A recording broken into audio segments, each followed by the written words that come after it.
Hey everybody, how's it going? My name's Mayuko and welcome back to my channel where we talk about tech, career, and life. Today we are finally going to be talking about keyboards. A lot of y'all watching are probably going to be software engineers or aspiring software engineers, or maybe you just appreciate a good keyboard and want to know what I think. So whether you're coding or studying or doing other kinds of work or chatting or whatever, today I wanted to recommend my favorite keyboards. I'm actually going to be listing a few of them because I don't actually think there's like a perfect keyboard that fits everybody's needs. Because people like what they like and our preferences are different. But I'm going to be covering my top favorite and be talking about the pros and cons of each. I've been using each for about a month or two, some for like a year, so I feel like I have some pretty good like developed thoughts about each keyboard now that I wanted to share. Quick disclaimer though, I've been gifted 3 of the 4 keyboards that I'm going to be talking about, so thank you to Logitech and Keychron for doing so.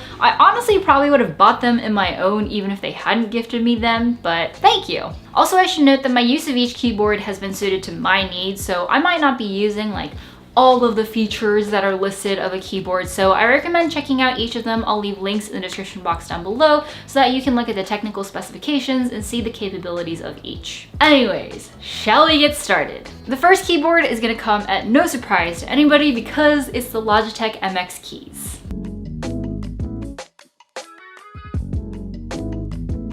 I've talked about this in multiple videos, specifically a lot of my desk setup related videos, but it's a fan favorite, y'all. So I actually have 2 of these keyboards. One is the regular MX Keys that has the Windows layout, but you can also still use it for Mac. And then this one specifically was designed for Mac. This is the MX Keys for Mac, and it has the Mac layout for the keyboard, and the color corresponds to the gray that the Macs come in. I use the Mac one because I mostly do all of my work on a Mac computer, and it's most similar to the Apple keyboard. But I like this one more because it has way more functionality. The MX Keys can connect to up to 3 devices using Bluetooth or the Logitech Unifying Receiver, which is great because I have multiple computers, one for work, one for streaming, and one for personal use, and so it's nice to not have to switch between multiple keyboards to use all 3. The other thing that makes this keyboard super powerful is the ability to program specific keys to do different things both at the system level and at the app level. So it's really useful if you have common workflows for heavy-duty apps. I use it for editing in Premiere Pro, and it's made my editing workflow just so much faster. It's actually most powerful when you use the MX Keys with the MX Master 3 mouse, which I also use,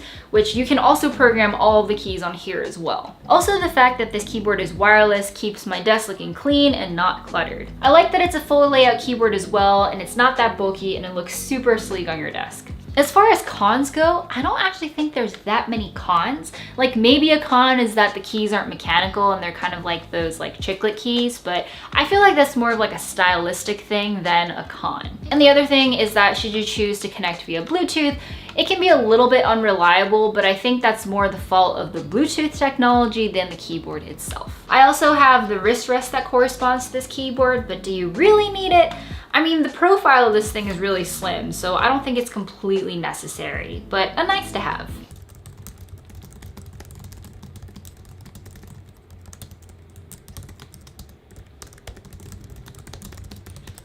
Next on the list of standard keyboards is my Keychron keyboard.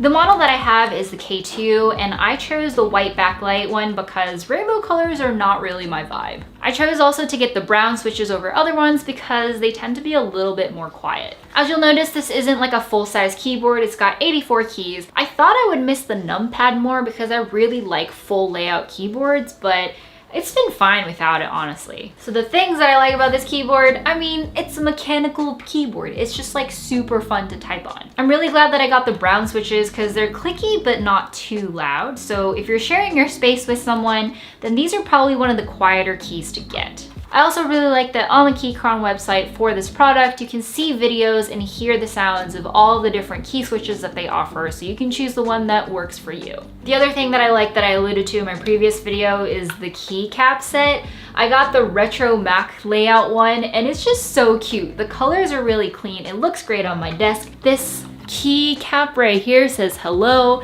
And it's just cute, I think. It's also really nice because it's just like an out-of-the-box mechanical keyboard that works from the get-go. The whole mechanical keyboard world is like a Pandora's box to me, and I'm afraid of opening it because that means I'll spend so much time and money on it. And so this was like a nice, gentle intro that got me into the world, but doesn't make me hungry to buy like thousands of keycap sets. Like I mentioned, this is the K2, but they have multiple kinds of Keychron keyboards, and so you can find the size and style that you like.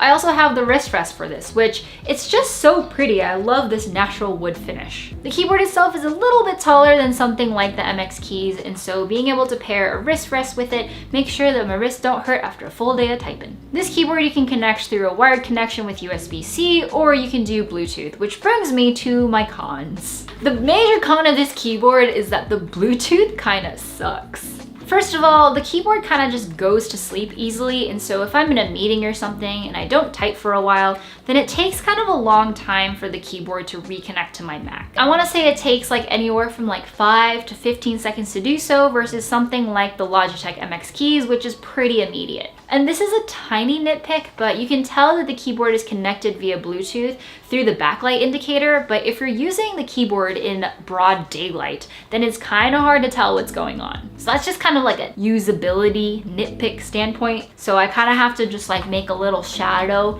with my hand to see what's going on. One of the things I was really excited about in using the Keychron is that this thing can also connect to up to 3 Bluetooth devices, but it's just really hard to do so. I think because the response time in the Bluetooth is like not very good, switching between 2 devices just makes it even harder. And so because it takes such a long time and you can't really tell what's going on because of the backlight, I find myself switching between keyboards instead of trying to use this thing for all my devices. So long as I'm really only using like one main computer heavily and I'm willing to wait that 5 to 15 seconds to connect to Bluetooth, it's otherwise a very pleasant keyboard to use, and it's fun to use it.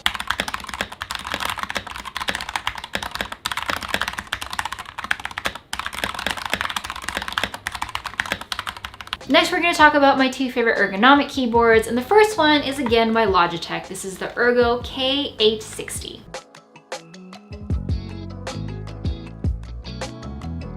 So this one, as you can tell, is not a split keyboard by any means, but the keys are actually split in half here. If you want to know the benefits of using an ergonomic keyboard, then I made a video with my friend Pat last year about ergonomic desk setup, so make sure to check that out. Anyways, I like this one because this is like the first like minimal, cool, not bulky looking ergonomic keyboard since basically the Microsoft Sculpt. And I think I still like this one more because this does a lot of the same things that the Logitech MX Keys does, in that you can connect up to 3 devices using Bluetooth or the unifying receiver, it's wireless, and the keys are programmable. The thing that I don't like about it is that the build quality I feel like is just okay. The MX Keys feels a little bit more high quality. Honestly, this one just feels kind of like plasticky, I guess, so I don't love using it. It's not like a great experience to use it, but it does really help with my typing if my wrists are hurting. And because it has a lot of the same features, like the cons that I talked about for the MX Keys also apply to this keyboard as well.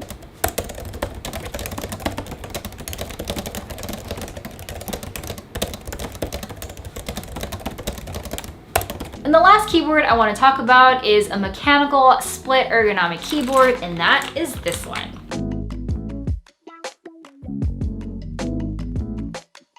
Goodness, this one's just so much bulkier than the other ones. This is a Kinesis Gaming Freestyle Edge split gaming keyboard, and I have the model KB950. This is the keyboard that I used during my entire time at Netflix. And I bought this one because Wirecutter came out with an article about the best ergonomic keyboards, and this was one of them. For the model that I got the blue switches, and it's not the rainbow one, it's just blue backlit, which again, rainbow keyboards just not really my vibe, I guess. The thing that I like the most about this keyboard is that it's a mechanical and split keyboard. I feel like those are kind of hard to come by and hard to find. I actually built my own ErgoDox before, which is also a mechanical split keyboard, but the layout just took so long to get used to, and my hands were too small to use it comfortably. But this one is just a really kind of natural version of a keyboard, except that it's split and has mechanical keys. This keyboard comes with like a built-in wrist rest that you can attach to the bottom of the keyboard, and you can set it to be at whatever angle you want, so it's pretty customizable. One of the things that I don't like about this keyboard is that it's wired, which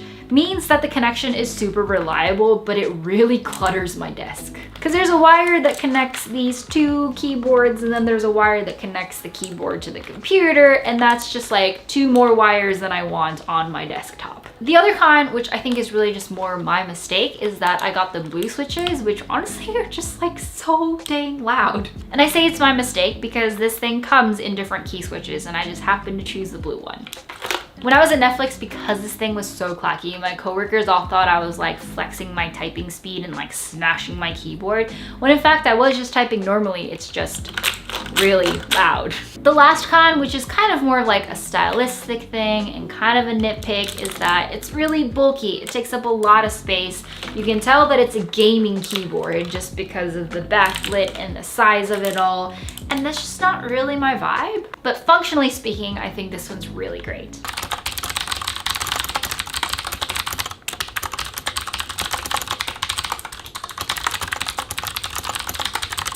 So those 4 are my favorite keyboards. If I had to recommend one of them to everybody, I think it would have to be the Logitech MX Keys. And I think it's because it's kind of like a one-size-fits-all solution. Sure, it's not ergonomic, but there's no learning curve to try to adopt to an ergonomic layout, and it's really familiar to the regular Apple keyboard, but with just way more functionality. I think at the end of the day, it's my favorite keyboard, but I am a little bit addicted to mechanical keyboards right now, so I've been using the Keychron as my main. I didn't start out as like a keyboard enthusiast by any means. I use the Apple keyboard like everybody else, and just because you have a fancy keyboard doesn't mean that you're like a better software engineer or anything like that. But it has been fun to explore different keyboards and try them out, so I hope this was helpful and opened your eyes to the different keyboards out there and how fun typing could be. At the end of the day, a good keyboard is all based on personal preference. As long as all the keys work and you can hit all the keys comfortably and the keyboard itself is not going to cause any discomfort, it's probably okay. If there's any keyboards that I missed or any I should try out or any of your favorite that I didn't talk about, then leave it in the comments down below. Make sure to subscribe to my channel so that you can get notified about videos like this one and more, and I will see you next time. Bye!